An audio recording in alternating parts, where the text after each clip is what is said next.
Hello pet lovers! Constipated ba ang inyong mga alagang pusa? Hirap din ba itong dumumi? Kung ganon, huwag na ninyong hayaang mag-suffer pa siya.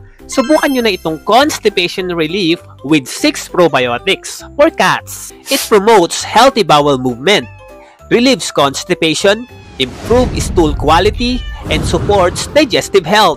Meron itong mga powerful herbal blend kagaya ng Heritaki powder na kilala bilang King of Medicine. Tinutulungan nitong i-regulate ang bowel movement at linisin ang digestive tract. Meron din itong Amla powder na kung saan rich ito sa vitamin C at antioxidant. Nakakatulong din ito for better digestion at overall gut health.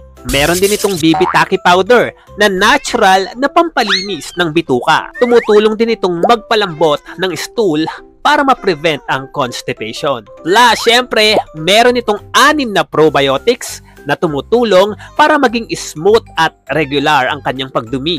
Pero syempre, tandaan, ito po ay dietary supplement no approved therapeutic claims. Mas maigi pa rin ipakonsulta nyo muna ang inyong mga fur babies sa inyong mga paboritong veterinarians bago kayo magbigay ng kahit na anumang gamot sa inyong mga fur babies. But then again, para sa happy tummy ng inyong mga alagang pusa, subukan nyo na Constipation Relief with 6 probiotics for cats. Love your pets!